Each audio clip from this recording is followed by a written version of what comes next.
kita ingat-ingat kedisiplinan, kesannya seperti kesempurnaan gitu ya, sesuatu yang berat identik dengan hukuman gitu ya, padahal sebenarnya bukan.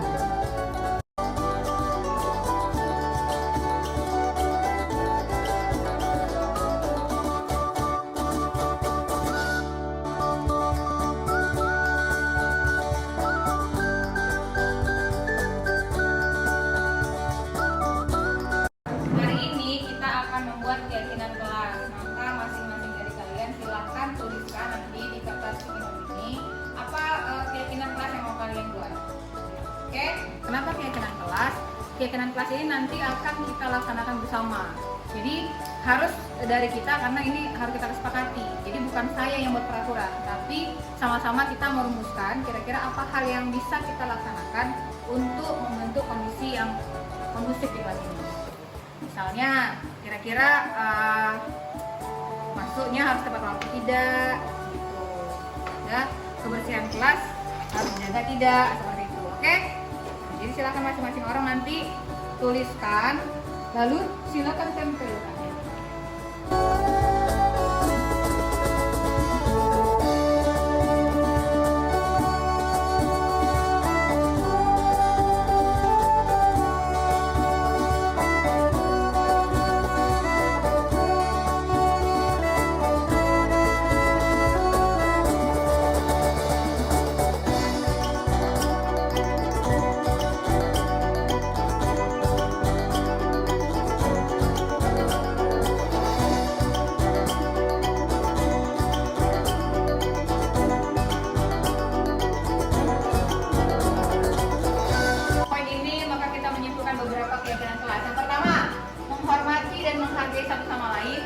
Yang kedua, penggunaan handphone dapat digunakan saat dapat izin guru mapel.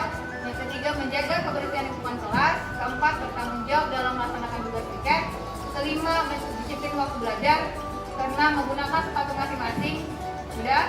Ketujuh, masing-masing murid mengangkat kursi saat pulang sekolah. Kedelapan, mengikuti pembelajaran dengan baik. Yang kesembilan, menyelesaikan tugas-tugas pembelajaran di rumah. Kira-kira ada lagi yang perlu ditambahkan? Cukup? Cukup. Oke, terima kasih untuk kegiatan hari ini. Semoga kegiatan kelas ini sama-sama bisa dilaksanakan karena ini merupakan kesepakatan kelas kita. Sepakat?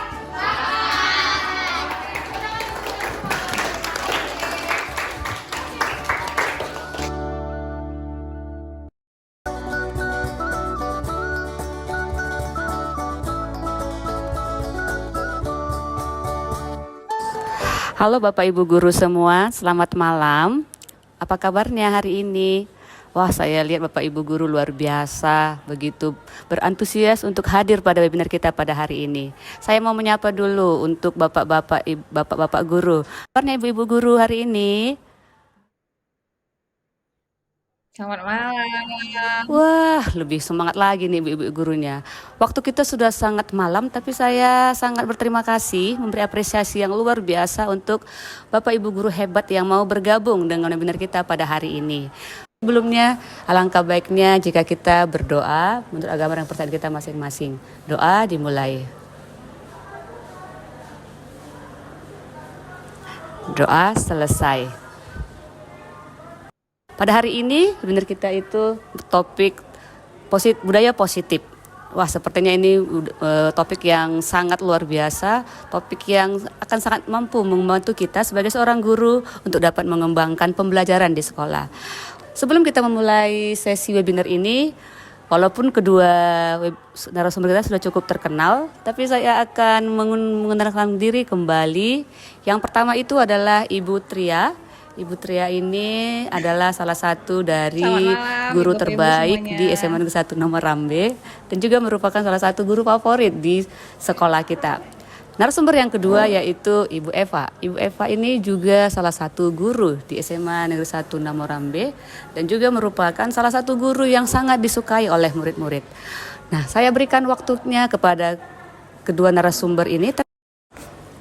Baik, tanpa berlama-lama lagi, langsung saja saya serahkan kesempatan ini kepada para narasumber kita. Yang pertama yaitu narasumber kita Ibu Tria. Kepada Ibu Tria, saya persilahkan dengan hormat.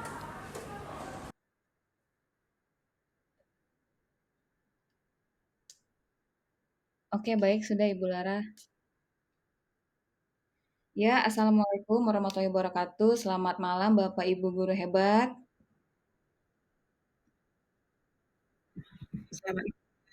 Oke, terima kasih Bapak Ibu sudah berhadir di ruang Meet kita malam ini ya dalam rangka webinar mengenai budaya positif. Adapun tujuan webinar malam ini adalah yang pertama memberikan edukasi mengenai budaya positif, yang kedua memberikan penguatan implementasi budaya positif di sekolah.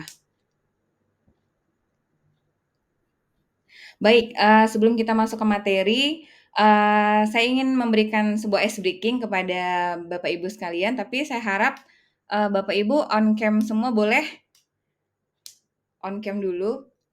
Mungkin Ibu Lara boleh bantu lihat kira-kira sudah pada on cam atau belum? Kita ice breaking sebentar Bapak Ibu ya, biar walaupun ini malam hari tetap, semangat gitu sebelum memulai webinar malam ini. Oke, baik, sudah terlihat semua Bu Lara di sini, saya belum terlalu terlihat di sini?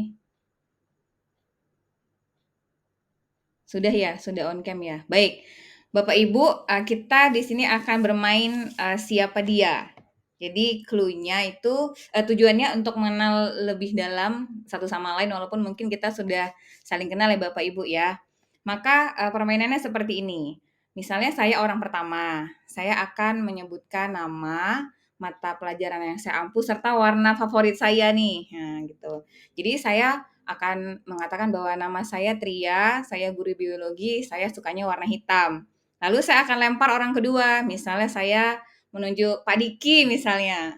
Maka Pak Diki akan menjawab, teman saya namanya Tria, guru biologi, warna favoritnya hitam. Saya adalah Diki. Saya mata pelajaran apa bla bla bla sampai dengan warna favorit.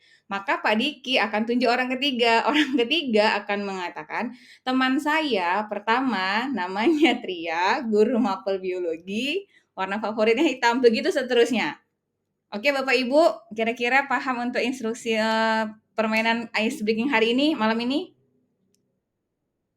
Oke, baik. Saya akan mulai ya Bapak Ibu ya. Maka saya harapkan Bapak Ibu standby untuk mic-nya on gitu ya.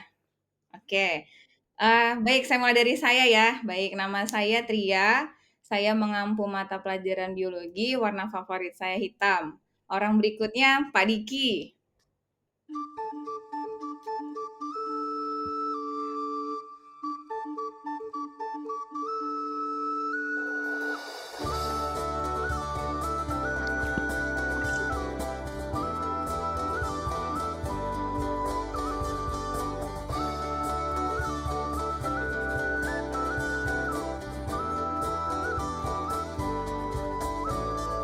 Warna mengampu biologi, mata pelajaran biologi, warna kesukaan favoritnya warna hitam. Teman saya yang kedua bernama Diki, mengampu mata pelajaran sejarah, warna favoritnya biru. Saya Tiur Deborah, mengampu mata pelajaran geografi,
Ibu Analisa masih ada di situ kah? Atau seperti oh masih, oke silakan.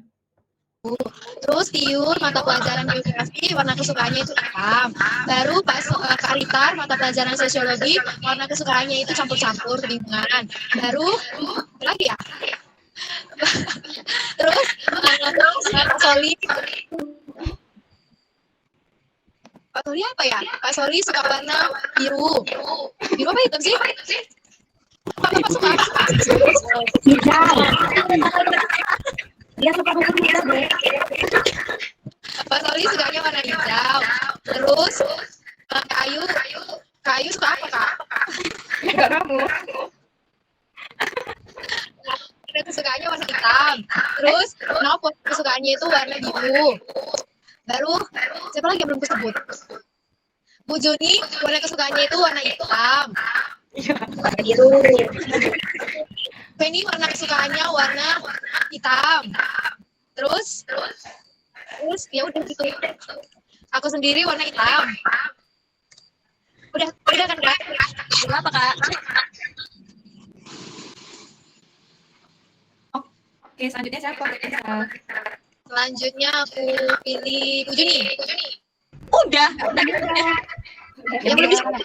Ibu Lara sama Bu Emma. Sama Bu Desi. Clara ya, Clara. Kenapa nasib yang tua yang terakhir? Ini mohon maaf Ibu, saya lupa. Bingung lah ya.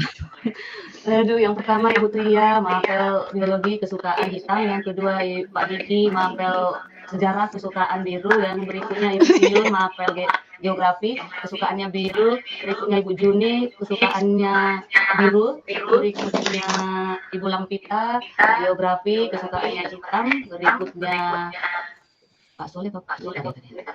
Pak Soli ya?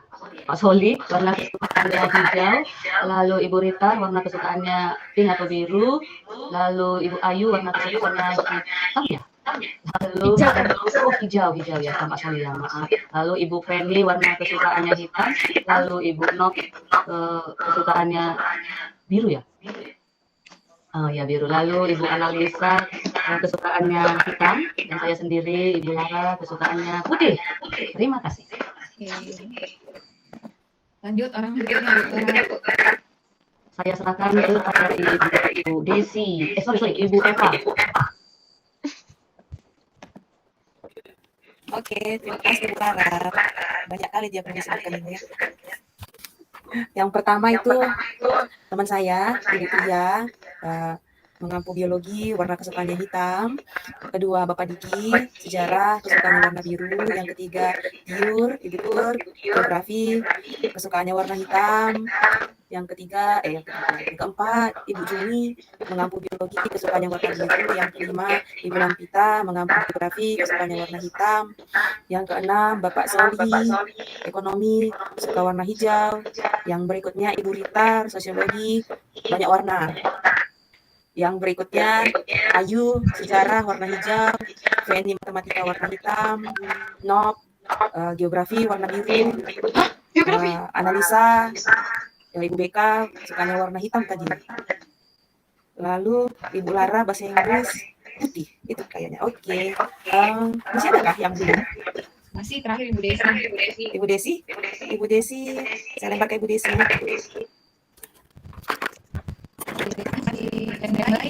Oke, terima kasih Bapak Ibu. Sebenarnya sudah semua ya, kecuali tadi mungkin Ibu Indri lagi sedang tidak enak badan ya, tidak apa-apa. Berarti malam ini tuh ada tim hitam, tim biru, tim hijau, tim putih, tim abu-abu, dan tim yang masih bingung untuk menentukan warna apakah pink atau ungu atau biru. Oke, apapun itu, terima kasih banyak Bapak Ibu sudah bergabung di Ice Breaking kali ini. Bagaimana rasanya? Ngantuknya sudah hilang atau mungkin ngantuk ini kira-kira?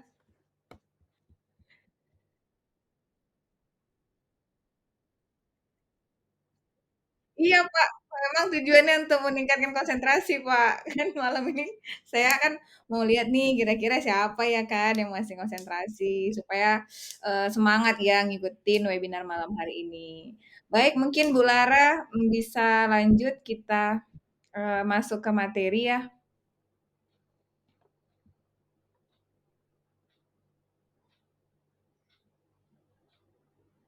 Izin untuk, share screen lagi.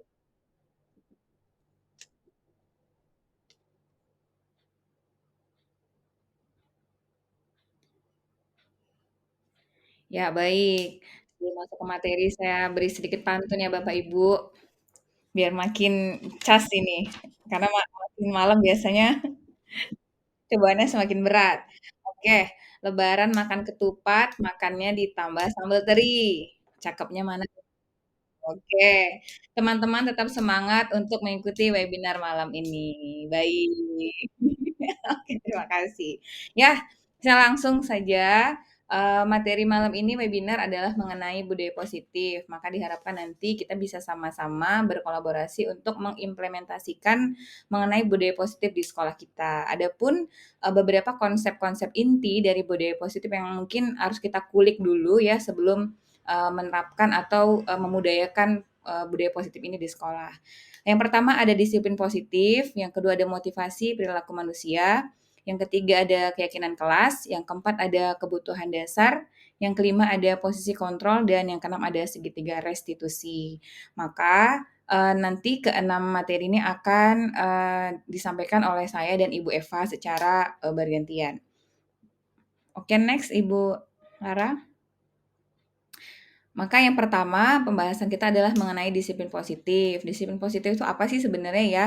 Disiplin positif itu adalah tindakan kontrol diri demi tujuan yang mulia, di mana disiplin positif ini bertujuan untuk menumbuhkan rasa tanggung jawab dan kesadaran diri berdasarkan nilai-nilai kebajikan. Nah, orang yang melakukan disiplin positif ini biasanya atas motivasi intrinsik, artinya motivasi itu berasal dari dalam dirinya, bukan karena paksaan atau pujian ataupun takut atas hukuman. Nah, yang kedua mengenai motivasi perilaku manusia. Nah, ada 3 hal yang menjadi motivasi perilaku manusia. Yang pertama, clue-nya di sini adalah hukuman. Maksud saya adalah orang itu ada yang melakukan sesuatu itu karena menghindari ketidaknyamanan atau hukuman. Mungkin kalau di sekolah itu contohnya misalnya anak itu ada beberapa anak yang ke sekolah datang cepat karena takut mungkin ya dihukum gitu kalau terlambat. Nah, jadi itu salah satu contoh. Yang kedua, karena penghargaan, yaitu tujuannya untuk mendapatkan imbalan atau penghargaan dari orang lain. Artinya dia melakukan segala sesuatu itu supaya mendapat pujian atau dipandang baik oleh orang lain. Maka dasar dari hukuman dan penghargaan ini motivasinya itu berasal dari eksternal gitu. Yang ketiga, itu adalah menghargai diri, yaitu menjadi orang yang diinginkan dan menghargai diri sendiri dengan nilai-nilai yang mereka percaya baik gitu. Nah, untuk motivasi yang ini biasanya berasal dari dalam diri.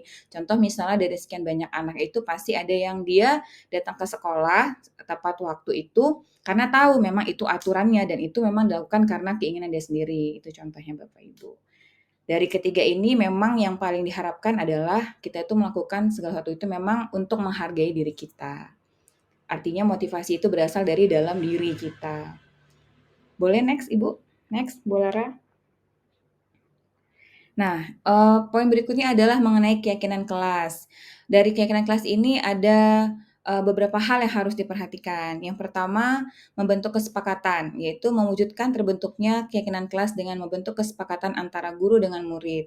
Untuk membentuk keyakinan kelas ini, maka harus ada kesepakatan antara guru dengan murid. Artinya, kalau dulu mungkin kita mengenalnya peraturan kelas ya Bapak Ibu. Nah, kalau sekarang namanya keyakinan kelas. Artinya kita tuh harus bertanya nih sama anak-anak pendapat mereka. Kira-kira apa sih hal-hal baik yang harus kita lakukan, yang kita sepakati bersama untuk kebaikan di kelas kita gitu. Sesuai dengan norma-norma yang baik ya Bapak Ibu. Nah, yang kedua, untuk pembentukan keyakinan kelas ini harus memperhatikan bentuk pernyataan universal. Artinya, dalam penyusunan keyakinan kelas digunakan pernyataan yang sifatnya universal dan mudah diingat, dipahami, dan diterapkan dalam lingkungan kelas terutama. Next. Nah, ada beberapa tahapan pembentukan keyakinan kelas. Yang pertama, mempersilahkan murid-murid di kelas untuk bercurah pendapat tentang peraturan yang perlu disepakati kelas. Artinya, nanti anak-anak itu diminta pendapatnya, apa sih hal-hal yang akan kita lakukan di kelas ini, yang bisa kita lakukan gitu ya, tapi bukan yang guru menyuruh murid untuk melakukan itu, bukan, tapi itu dari anak-anak sendiri gitu. Yang kedua mencatat nih semua masukan para murid, di papan tulis ataupun bisa juga di kertas atau pakai sticky notes juga boleh gitu ya. Nah nanti, setelah dicatat maka kita akan, menempelkannya Bapak Ibu gitu supaya bisa dilihat. Lalu setelah itu, susunlah keyakinan kelas sesuai dengan prosedur pembentukan keyakinan kelas. Gantilah kalimat-kalimat dalam bentuk negatif menjadi positif. Artinya, untuk penyusunan keyakinan kelas, kita memang mengurangi kata-kata yang sifatnya negasi gitu ya Bapak Ibu. Misalnya, tidak boleh datang terlambat, kita ganti dengan datang tepat waktu gitu. Tidak boleh buang sampah sembarangan, kita ganti dengan menjaga kebersihan kelas, seperti itu. Yang tahapan berikutnya adalah tinjau kembali daftar curah pendapat yang sudah dicatat. Dari beberapa pendapat yang diberikan oleh anak-anak, maka kita, diskusikan kembali gitu, mana kira-kira yang bisa, sama-sama dikerjakan, bukan hanya guru tapi juga bukan oleh murid tapi oleh guru juga gitu. Dipilih, mana kira-kira yang bisa sama-sama dikerjakan. Baru yang berikutnya adalah tinjau ulang keyakinan kelas secara bersama-sama. Tahap berikutnya adalah semua warga kelas dipersilahkan untuk meninjau ulang dan menyetujuinya dengan menandatangani keyakinan kelas tersebut, termasuk guru dan murid. Nah, artinya nanti setelah udah kita susun, kita ganti kalimatnya dengan kalimat yang baik, maka diminta untuk sama-sama meninjau, apakah, anak murid itu setuju nggak untuk melakukan itu. Nah, langkah yang terakhir adalah jika keyakinan kelas itu sudah fix ya, sudah disetujui, maka boleh dilekatkan di dinding kelas di tempat yang mudah dilihat oleh semua warga kelas. Baik, selamat malam Bapak Ibu semuanya. Terima kasih tadi Ibu Tria sudah membawakan materi sebelumnya, maka saya akan melanjutkan untuk materi yang berikutnya. Materi yang akan saya bawakan itu yaitu mengenai kebutuhan dasar manusia dan dunia berkualitas.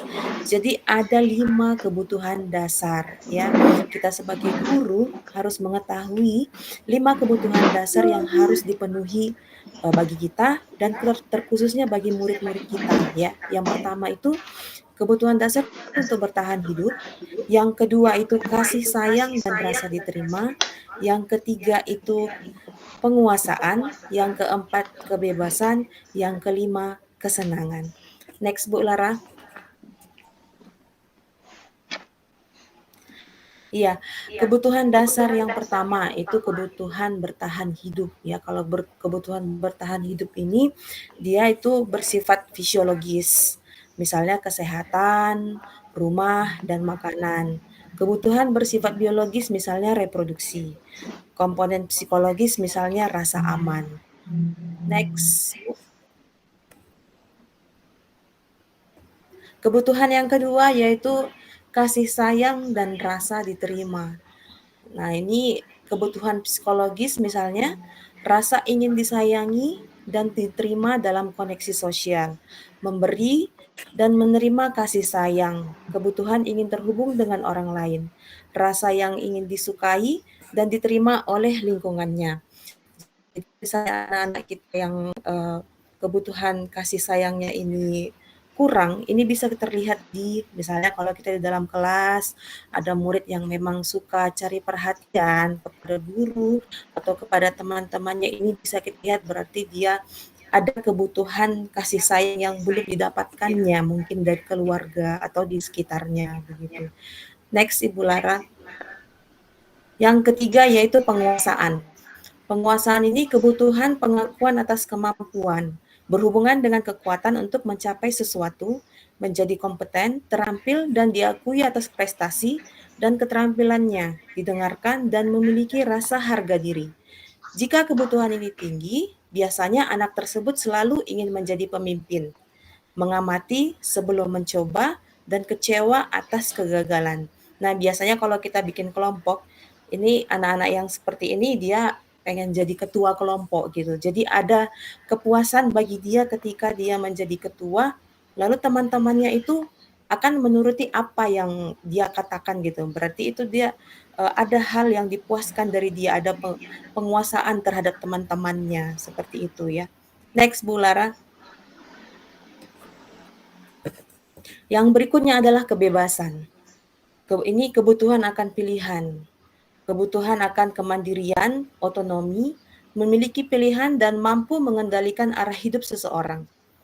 Anak-anak dengan kebutuhan tinggi akan kebebasan biasanya ingin banyak bergerak, suka mencoba-coba, tidak terlalu terpengaruh orang lain, senang mencari hal baru, dan menarik.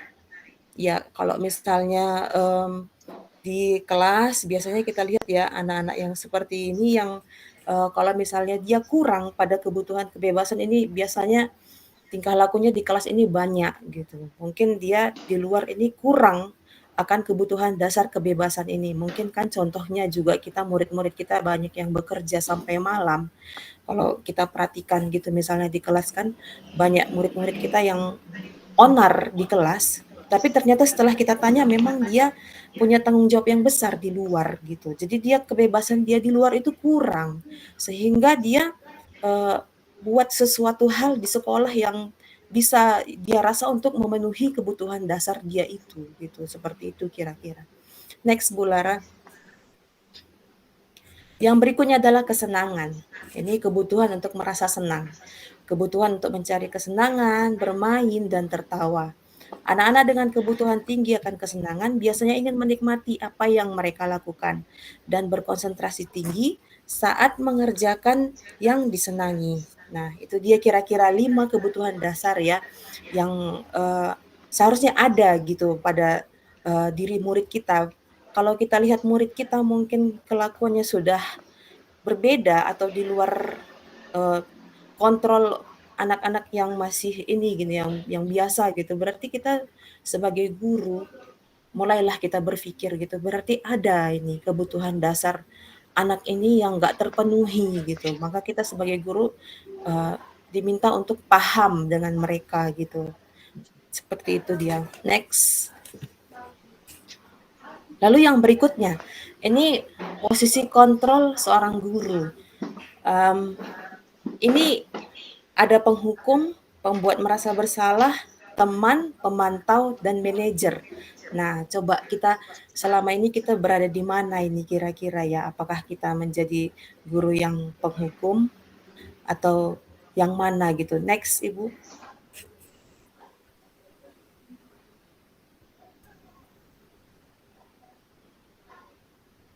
Nah, kalau penghukum ini gini dia, bisa menggunakan hukuman fisik dan verbal. Jadi, kalau selama ini kan fisik bisa hukuman secara fisik gitu ya. Verbal berarti kata-kata, ada juga kata-kata yang bisa menghukum si anak ini gitu. Lalu senantiasa mengatakan bahwa sekolah memerlukan sistem atau alat yang lebih menekan murid lebih dalam lagi. Jadi kalau, sebenarnya ini ya kalau dari awal kita belajar mengenai budaya positif ini, ternyata hukuman ini dampaknya kurang baik untuk anak gitu, untuk murid ini. Jadi mereka akan menyimpan rasa sakit, kecewa, bahkan mendendam. Bahkan mungkin jadi nggak suka sama guru yang menghukum dia itu gitu. Lalu guru senantiasa percaya hanya ada satu cara agar pembelajaran bisa berhasil, yaitu cara dia gitu. Ini ciri-ciri guru yang penghukum gitu. Lalu kalimat yang biasa digunakan, patuhi aturan saya atau awas. Nah, kamu selalu saja salah gitu. Selalu, pasti selalu yang terakhir selesai. Nah, kita sekarang refleksi ke diri kita, kira-kira pernah nggak kita seperti ini gitu kan? Atau ini yang paling sering nggak kita lakukan di kelas gitu. Next. Nah, yang berikutnya ini pembuat rasa bersalah. Kalau ini guru akan bersuara lebih lembut, ya, menggunakan keheningan yang membuat orang lain merasa tidak nyaman, bersalah, atau rendah diri. Lalu murid akan memiliki penilaian yang buruk tentang diri mereka. Murid merasa tidak berharga dan telah mengecewakan orang-orang yang disayanginya gitu. Jadi kalimat yang biasa kita gunakan itu, ibu sangat kecewa dengan kamu gitu. Lalu berapa kali Bapak harus memberitahu kamu ya gitu. Jadi kalimat-kalimat seperti ini membuat murid ini akan merasa bersalah atau jadi rendah diri dia gitu. Berarti saya sudah mengecewakan ibu ini gitu. Nah, itu. Oke, next. Lalu yang berikutnya, nah ini guru sebagai teman. Ya, ini dia ciri-cirinya seperti ini. Guru tidak akan menyakiti murid, namun akan mengontrol murid melalui persuasi. Lalu berikutnya, posisi guru bisa positif atau negatif. Posisi positif saat guru menggunakan hubungan baik dan humor untuk mempengaruhi seseorang. Posisi negatif saat guru tidak memberi pertolongan kepada murid saat ia membutuhkan sehingga murid akan merasa kecewa. Kalimat yang biasa digunakan yaitu, ayo bantulah demi Bapak ya. Nah, ya sudah kali ini tidak apa-apa, nanti Ibu bantu bereskan gitu. Jadi murid seperti punya backup gitu ya. Ada teman saya di sini gitu yang bisa bantu saya. Jadi ketika kita nggak bisa bantu dia, dia akan merasa Ibu ini bukan temanku ya. Dia merasa seperti itu gitu kira-kira. Jadi ini pun ada sisi negatifnya juga ini sebagai teman ini gitu. Yang berikutnya pemantau. Guru bertindak mengawasi murid dan bertanggung jawab atas perilaku orang-orang yang diawasi. Lalu berikutnya berdasarkan pada peraturan-peraturan dan konsekuensi. Dalam prosesnya sangat mengandalkan perhitungan, catatan, data yang dapat digunakan sebagai bukti atas perilaku seseorang. Kalimat yang biasa digunakan yaitu, apa yang telah kamu lakukan? Sanksi atau konsekuensinya apa gitu. Jadi lebih menanyakan ke peraturan gitu. Tahukah kamu peraturannya seperti ini gitu. Jadi itu lebih ke pemantau ya. Yang berikutnya ya, ini posisi manajer. Ya, posisi manajer ini guru berbuat sesuatu bersama murid dan mempersilahkan murid mempertanggungjawabkan perbuatannya. Lalu berikutnya mendukung murid agar dapat menemukan solusi atas permasalahannya sendiri dan mengacu pada kegiatan restitusi sehingga murid mampu menciptakan identitas positif pada dirinya. Kalimat yang biasa digunakan yaitu apa yang kita yakini, atau jika kamu meyakininya, apakah kamu bersedia memperbaikinya? Lalu apa rencana kamu untuk memperbaiki hal ini ya. Jadi kalau posisi manajer ini dia sudah merangkum kepada posisi teman iya, pemantau iya gitu. Nah, jadi kalau posisi manajer ini kita akan menerapkan yang namanya segitiga restitusi ya. Segitiga restitusi ini ada 3 tahapan ya. Jadi kalau kita menghadapi permasalahan pada murid kita akan memakai cara ini. Yang pertama menstabilkan identitas, yang kedua memvalidasi tindakan yang salah, lalu yang ketiga menanyakan keyakinan. Ya, next. Ya, segitiga restitusi dalam penyelesaian masalah ini, guru berperan sebagai manajer. Ya, kita mengatur. Penyelesaian masalah dilakukan 3 tahap, tadi sudah saya kasih tahu. Lalu penggunaan ini bertujuan untuk menghasilkan murid yang bertanggung jawab dan mandiri dalam menyelesaikan masalah yang dihadapinya. Next, Ibu Lara. Nah, jadi tahapannya seperti ini dia. Jadi kalau ketika kita ada mendapatkan murid yang bermasalah, yang pertama itu kita ajak dulu dia ya berdiskusi berdua gitu, face to face aja cerita supaya dia mau terbuka sama kita gitu. Yang pertama itu kita menstabilkan identitasnya.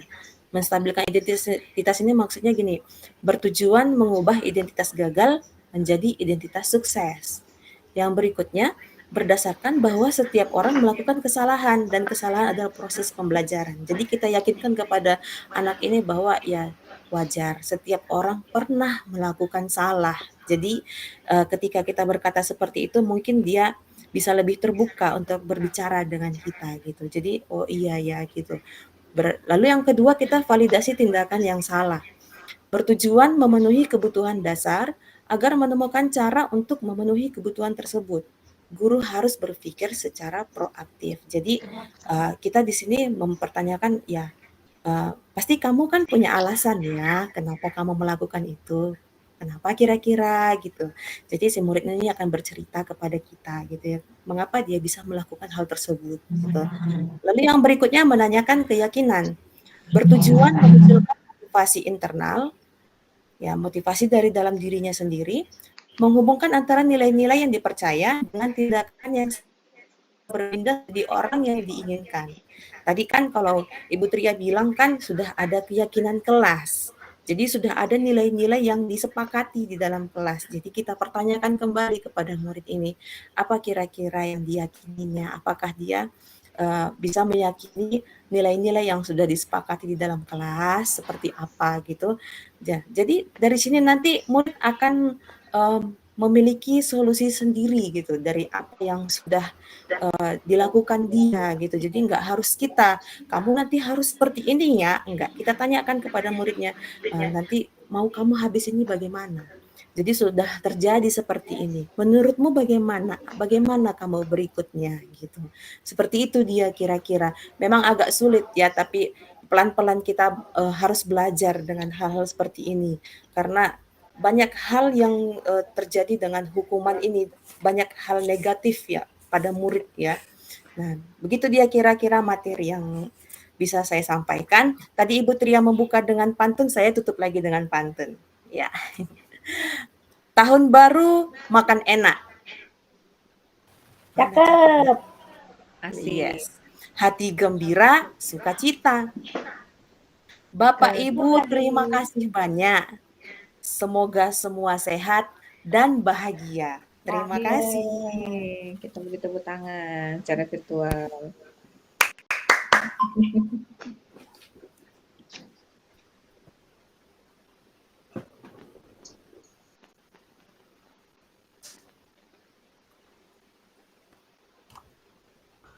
Ya, sungguh luar biasa ya, Yan, dari Ibu kedua narasumber kita yang hebat pada malam hari ini, dari Ibu Tia dan juga dari Ibu Eva Sosela.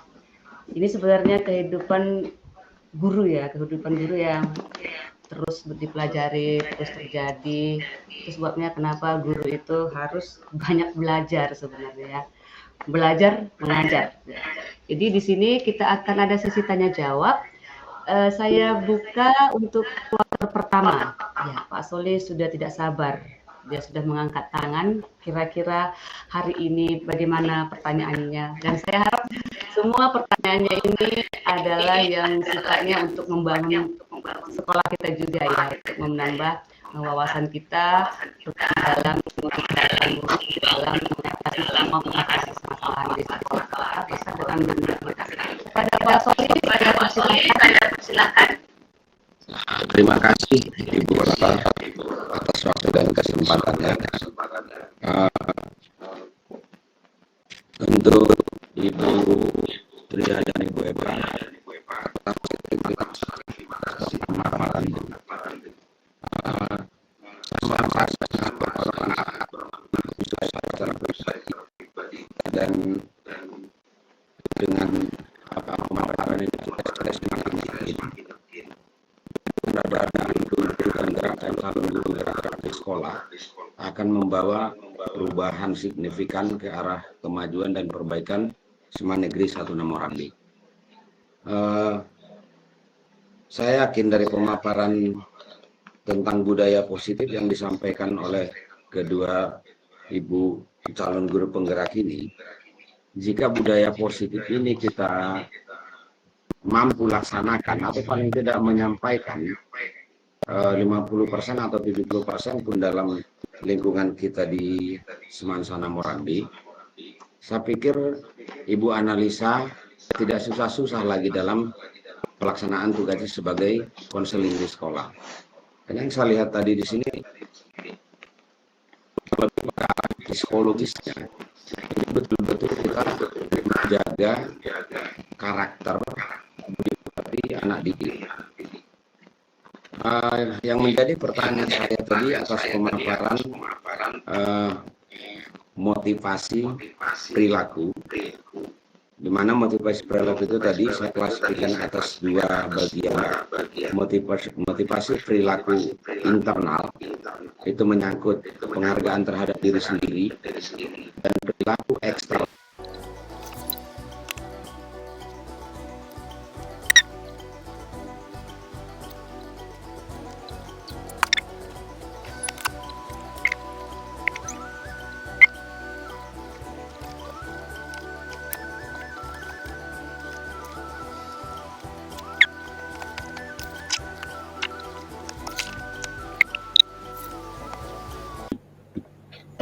Baik, mungkin dari saya dulu ya, nanti kalau ada penambahan dari Ibu Eva saya persilahkan. Terima kasih Pak Soli atas pertanyaannya. Sebenarnya memang, webinar ini mengenai budaya positif ini sebenarnya secara teoritisnya sangat baik dan itu merupakan salah satu harapan ya bahwa ini bisa diterapkan secara konsisten budaya positif ini gitu. Karena, diharapkan dan kemungkinan besar akan memberikan dampak yang baik buat sekolah gitu, terutama buat anak murid, buat murid-murid kita. Maka sebelumnya saya mau konfirmasi ulang mengenai pertanyaan Bapak, apa upaya kita mempertahankan konsistensi hukuman dan reward gitu ya Bapak, untuk memotivasi perilaku jika dalam proses pelaksanaannya ada ketergantungan terhadap kebutuhan dasar manusia, apalagi jika dihubungkan dengan intervensi hubungan kekeluargaan. Saya mungkin pertama Pak ingin menanggapi mengenai konsistensi hukuman dan reward gitu. Nah, dalam proses pembelajaran kami mengenai budaya positif dari pengalaman saya pribadi juga bahwa hukuman dan reward ini justru dua hal yang sering kita lakukan, tidak kita pungkiri, tapi ternyata ini harus dipertimbangkan dalam pelaksanaannya. Artinya, berdampak tidak baik ternyata. Itu salah satu perubahan paradigma yang saya dapatkan ketika saya mempelajari mengenai budaya positif ini, Bapak. Kalau hukuman, seperti yang disampaikan oleh Bu Eva tadi, hukuman itu, sering memberikan dampak psikis terutama kepada anak-anak. Apakah itu tindakannya dalam bentuk, verbal atau fisik gitu ya, Bapak. Heeh, maka kita sebagai guru memang harus terus belajar saling mengingatkan gitu ya, bahwa dan harus menekan angka, pelaksanaan hukuman di dalam menanggapi sikap anak mungkin yang tidak baik, itu. Baru reward gitu. Saya sempat Pak bertanya, "Kenapa reward ini tidak boleh dilakukan? Itu kan baik," gitu ya, gitu. Ternyata dia memberikan dampak negatif juga ternyata. Saya kasih contoh gitu. Dulu saya sering juga Pak buat reward gitu di kelas. Dan itu akhirnya saya aminin gitu ternyata saat ini. Kita misalnya reward gitu, kita kasih hadiah gitu. Anak-anak seneng ya. Besok saya masuk pembelajaran berikutnya, saya kasih misalnya bintang gitu. Tapi ketika kita nggak kasih reward, jadi anak-anak akan bertanya gitu, rewardnya mana? Berarti dia ketagihan sama reward. Artinya ketika dia serius dalam pembelajaran atau dia aktif dalam pembelajaran, pertanyaannya apakah dia aktif itu karena memang keinginan dari dia atau dia terpacu hanya karena reward gitu. Makanya hukuman dan reward ini ternyata ini harus kita pertimbangkan reward ini untuk kita lakukan. Mungkin ada reward, mungkin ada bentuk lain yang bisa memotivasi murid dalam pembelajaran terutama Bapak ya. Jadi ini yang saya pahami, konsistensi hukuman dan reward. Makanya tadi sesuai yang dijelaskan Bu Eva, ternyata bagaimana cara kita mengantisipasi untuk tidak melakukan hukuman, yang pertama ya kita harus bisa mencoba melakukan segitiga restitusi gitu. Saya pertama berpikirnya seperti ini Pak, segitiga restitusi ini terlalu teoritis gitu saya pikir. Ternyata ketika saya coba, sekali aja saya coba, anak murid saya Pak nggak datang tuh, Alpa. Sering kali diingetin, masih juga beberapa kali seperti itu. Terus, dihubungin orang tuanya juga kurang respon gitu ya orang tuanya. Saya cobalah segitiga restitusi ini gitu sekali. Saya tanya, dengan, mekanisme tahapan yang disampaikan oleh Bu Eva itu saya ikutin gitu Pak, mulai dari tahap pertama, kedua, dan ketiga. Nah, setelah itu saya akhirnya menemukan gitu loh, oh ternyata anak murid ini kalau diajak ngobrol baik-baik, terus kita menggali dengan tahapan segitiga restitusi, kita menemukan akar masalah kenapa anak itu seperti itu. Dan beda dengan ketika sebelumnya dia melakukan hal yang sama, saya buat mungkin hukuman dalam bentuk mungkin secara verbal saya agak terlalu keras gitu ya, tidak ada perubahan gitu. Nah, setelah saya melakukan segitiga restitusi, ada perubahan sedikit, Pak. Jadi saya bilang, "Oh, ternyata kamu selama ini tidak hadir karena ada miskomunikasi di antara kita." "Iya, Bu, saya itu hanya tinggal berdua dengan orang tua saya. Ibu saya tuh, Bu, pagi-pagi udah pergi ke ladang, Bu. Kadang-kadang saya itu pas sakitnya itu Kebetulan dia punya sakit yang bisa bisa kambuh tiba-tiba, dan itu ketika mamanya nggak di rumah gitu.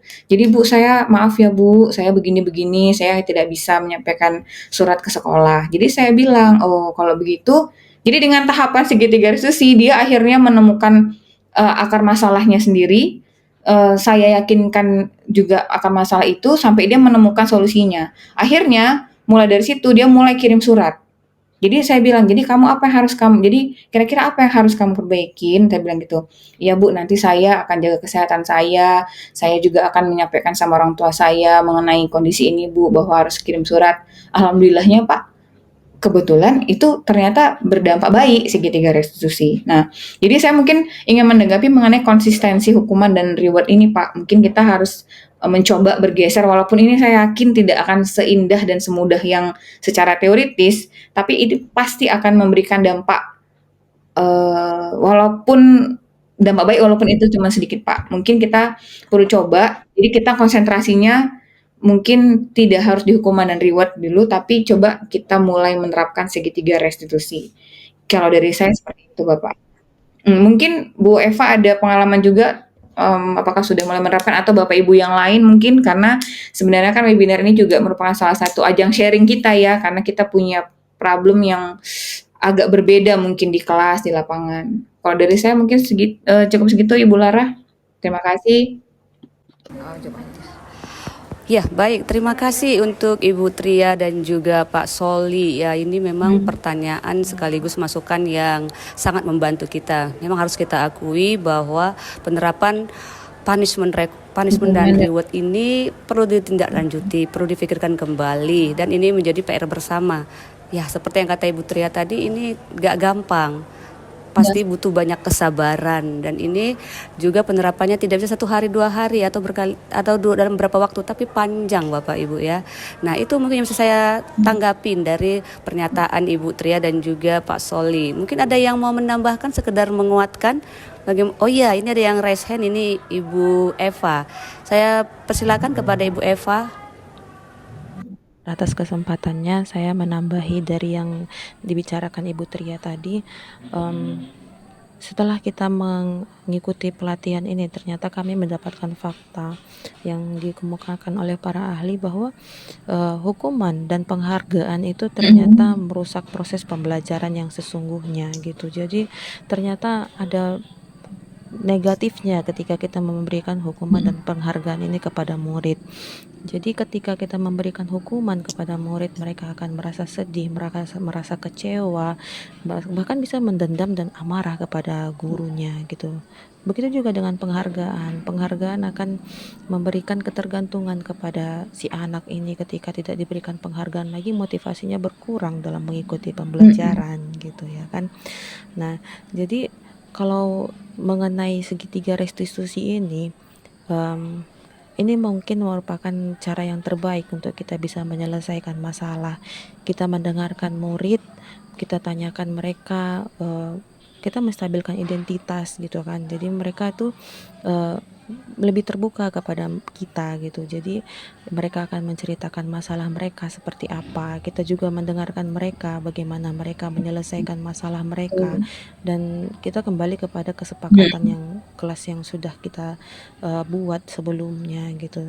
Dan saya yakin sebelum pun kita mengetahui mengenai segitiga restitusi ini, kita sudah melakukannya sebelumnya gitu. Sudah banyak yang melakukan itu tanpa belajar pun mengenai segitiga restitusi ini sejak awal gitu. Jadi menurut saya sih ya, ketika kita melakukan restitusi kepada anak gitu kan, mungkin anak ini akan merasa lebih dihargai. Jadi mengenai hukuman dan penghargaannya tadi pelan-pelan lah kita gitu. Mungkin selama ini kita sudah terbiasa untuk melakukan hukuman kepada anak. Begitu juga dengan penghargaan. Mulai belajar kita menerapkan hal lain yang bisa kita terapkan kepada anak, yang mungkin bisa lebih mengarahkan kepada anak ini untuk bisa lebih baik, berangkat dari motivasi intrinsiknya untuk menemukan keyakinan-keyakinan atau kesepakatan yang telah disepakati, nilai-nilai kebajikan yang telah mereka miliki gitu. Kita kuatkan lagi dari motivasi intrinsik yang mereka miliki gitu. Memang kita pun melihat dari murid kita ya kan, banyak mereka yang bekerja gitu, untuk bisa datang aja ke sekolah pun mereka sudah syukur gitu. Jadi untuk menjalani masa sekolah mereka ini pun mereka butuh banyak dukungan. Makanya di segitiga restitusi ini kita diminta untuk mendengarkan murid. Jangan langsung memberikan hukuman gitu kan. Jadi kita dengarkan mereka. Kenapa mereka bisa melakukan itu? Pasti ada alasan di balik itu semua. Jadi tugas kita lah sebagai guru. Memang tugas kita bukan hanya mengajar Bapak Ibu. Jadi kita juga harus melihat bagaimana murid kita, bagaimana kira-kira kita akan menyelesaikan permasalahan yang dihadapi oleh murid, untuk murid ini bisa lebih baik untuk kedepannya. Jadi begitulah kira-kira Bapak Ibu yang bisa saya sampaikan. Semoga kita juga bisa menjalankan tugas kita. Wah, luar biasa pernyataan dari Ibu Eva. Ini juga berbagi pengalaman ya Bu Eva ya. Dan memang harus kita akui kalau di sekolah kita itu sangat majemuk ya. Untuk menerapkan budaya positif juga sangat sulit. Nah, dengan contoh-contoh yang diberikan Ibu Eva mungkin bisa jadi masukan juga untuk Pak Soli. Apakah ini bisa mendapatkan yang Bapak butuhkan Pak Soli? Wah, semua memberi tepuk tangan, berarti luar biasa pertanyaannya dan juga jawaban yang bisa diterima oleh kita semuanya. Mari kita berikan tepuk tangan yang luar biasa untuk Pak Soli yang sudah memberikan pertanyaan, bahkan untuk kedua narasumber yang sudah memberikan jawaban yang sangat memuaskan bagi kita semuanya. Untuk selanjutnya, apakah masih ada dari kita yang ingin memberikan pertanyaan atau mungkin masukan?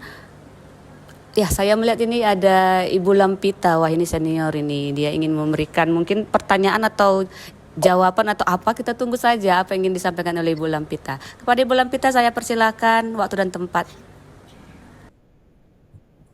Pada saat ini kita menggunakan kurikulum merdeka yang lebih mengutamakan nilai karakter. Namun, kita lihat sekarang ini pengaruh dari pendidikan terhadap perubahan kebudayaan, di mana kita sebagai guru dituntut untuk mengajari anak-anak itu dalam bentuk akhlaknya, perilakunya, karakternya. Nah, masalah yang sering kita hadapi itu masalah di sekolah kita ini, salah satunya bahwa nama SMA Negeri 1 Namurambi itu berada di daerah hinterland Kota Medan atau dari daerah belakang Kota Medan, di mana masyarakatnya kita tidak dapat mengatakan bahwa mereka itu orang kota atau orang desa. Daerah ini merupakan daerah yang tidak memiliki kedudukan yang tetap. Jadi karena hal seperti itu, orang-orangnya sangat mudah terpengaruh dan tidak mempunyai pendirian tegas, sehingga dapat dikatakan pada umumnya orang-orangnya labil. Nah, untuk masalah yang kita hadapi itu di mana anak-anak ini sudah kita melakukan pendekatan dari materi yang Ibu katakan tadi. Contohnya itu adalah bagaimana kita telah melakukan segitiga restitusi kepada anak-anak ini berulang-ulang. Tetapi kenyataannya anak-anak itu tetap mengulangi lagi. Nah, saya sudah melakukannya berkali-kali. Yang mau saya tanyakan di sini, mungkin ibu-ibu atau bapak di sini sudah menemukan metode atau cara yang bisa menangani kasus seperti itu. Kita sudah melakukan berulang-ulang metode restitusi, kita ingatkan, tetapi mereka tetap mengulangi lagi. Jadi kita boleh share, mungkin Bapak Ibu ada pengalaman untuk mengatasi hal-hal murid seperti ini. Terima kasih. Terima kasih pertanyaannya Ibu Lampita, terima kasih Bu Lara atas kesempatannya.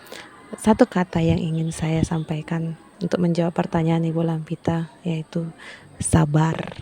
Ya, kita sebagai seorang guru memang harus banyak sabar Bapak Ibu. Kita mengajar di sekolah bukan hanya mengajar memberikan materi, tapi kita juga memang dituntut untuk bisa memahami murid kita, ya.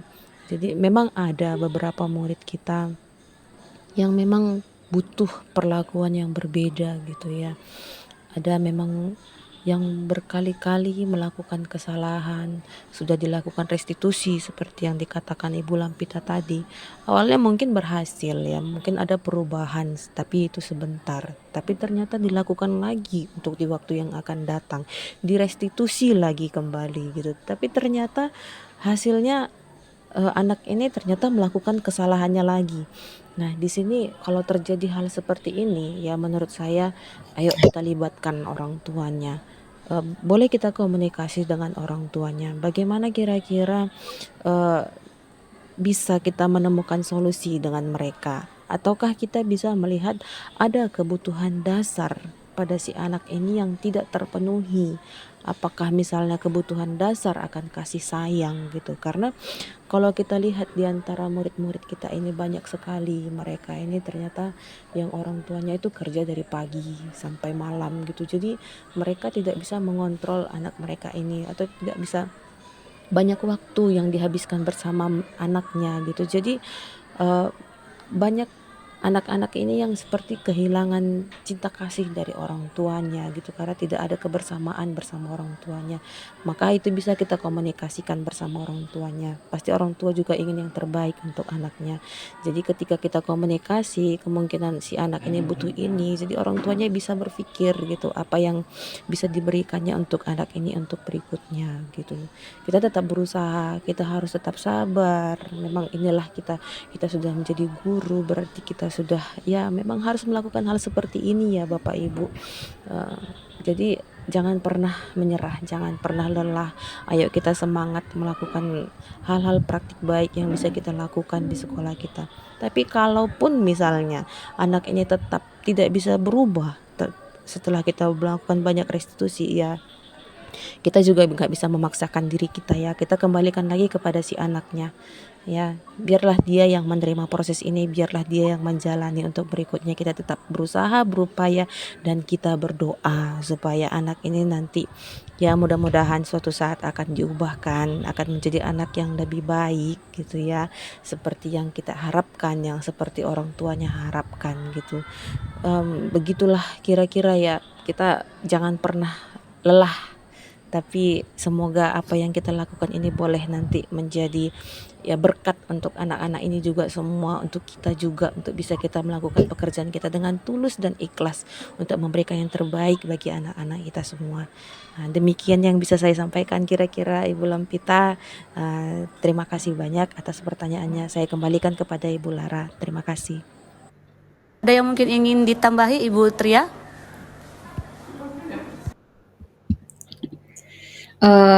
Saya rasa cukup Bu Lara, karena memang kuncinya memang sabar, dan saya juga pernah punya pengalaman seperti itu. Mungkin tanpa disadari sudah pernah berhadapan dengan anak yang punya masalah juga, dan sudah tanpa disadari pernah menerapkan segitiga restitusi, tidak berhasil, sabar, ulang lagi, tetap komunikasi sama orang tua. Yang terakhir memang itu berdoa semoga Tuhan itu membukakan hatinya, memberikan hidayah, tapi tetap memang harus dipantau anaknya. Bukan berarti karena kita bersabar kita membiarkan melakukan pembiaran, tetap harus dipantau, berkomunikasi dengan orang tuanya. Kalau dari pengalaman saya seperti itu, Ibu. Terima kasih banyak. Terima kasih Ibu Lampita dan juga Ibu Eva yang sudah memberikan banyak contoh, banyak pengalaman pribadi bagaimana menerapkan segitiga restitusi ini. Memang kita akui kalau menerapkannya ini tidak bisa 1 hari 2 hari. Kembali seperti yang saya katakan bahwa itu untuk skop sekolah mungkin terlalu besar, tapi kita mulai mungkin dari skop yang paling kecil, yaitu di keluarga kita. Nah, selain itu juga di sini sangat dibutuhkan penerapan dari berbagai pihak sekolah, bahkan terlebih yang utama itu adalah dari orang tua. Nah, ini mungkin yang sangat sulit kita lakukannya Bapak Ibu, karena memang di sekolah kita itu bermacam-macam, beragam, bahkan mungkin masih banyak kita menemukan orang tua yang belum terlalu memberi perhatian khusus untuk anak-anaknya. Jadi itulah tugas kita sebagai guru. Luar biasa Bapak Ibu guru, kita dipilih menjadi guru, bukan hal yang gampang, namun saya melihat bahwa kita semua masih terus mau belajar, masih terus mau berbuat, agar kiranya di sekolah kita ini semakin maju dan juga penerapan budaya positif dapat kita lakukan. Baik, luar biasa Bapak Ibu guru hebat. Walaupun sudah malam, saya melihat wajah-wajah kita masih semangat. Nah, sesuai dengan random acara, kita akan mengakhiri acara ini. Tapi sebelumnya kita akan memberikan applause yang luar biasa. Yang pertama untuk kita semua, mari kita berikan applause, iya, tepuk tangan, bahkan tanda-tanda cinta yang kita berikan. Mari kita juga memberikan tepuk tangan apresiasi yang luar biasa untuk semua para narasumber kita yang sudah memberikan materi dengan sangat baik dan juga memfasilitasi webinar kita pada malam hari ini. Sebelum kita mengakhiri, saya meminta sebagai refleksi kepada kita semua untuk dapat menuliskan satu kata saja siswa seperti apa yang ingin kita jumpai esok hari. Silakan ketik di kolom chat ya Bapak Ibu, satu kata saja siswa apa yang ingin kita jumpai besok hari.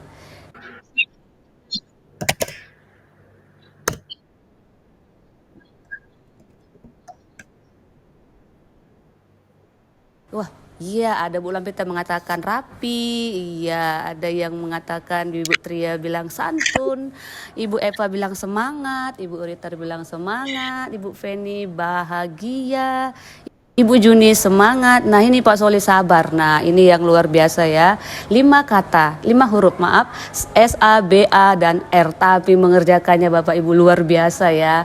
Nah, bukan hanya 5 hari atau 5 jam atau 5 tahun atau 50 tahun. Tapi memang terus menerus. Nah, luar biasa Bapak Ibu untuk refleksinya pada malam hari ini. Ya, ada Ibu Ayu ceria. Wah, pokoknya semua luar biasa. Terima kasih untuk kita semuanya. Kita akan mengakhiri pada malam hari ini.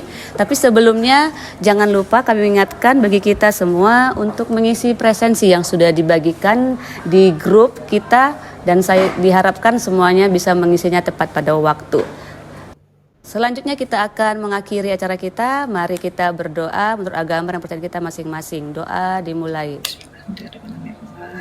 Semoga berjalan dengan baik. Amin, amin. Doa selesai ya. Terima kasih untuk kita semuanya. Selamat malam. Semoga semua sehat-sehat dan kita bisa bertemu lain waktu. Terima kasih. Terima kasih banyak Bapak Ibu. Selamat malam. Ya.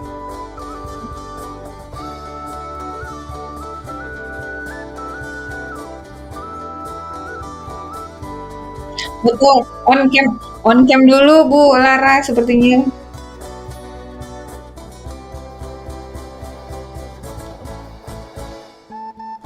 Bu Lara? Oh, oke. Oke. Ya, oke, baik. Posenya yang paling cakep, Bapak Ibu silakan masing-masing. Saksinya saya ya, 1, 2. Sekali lagi, 1, 2. Oke, terima kasih banyak Bapak Ibu. Presensinya udah saya kirim ya Bu Lara ke Ibu ya, ke WA ya. Oke, terima kasih.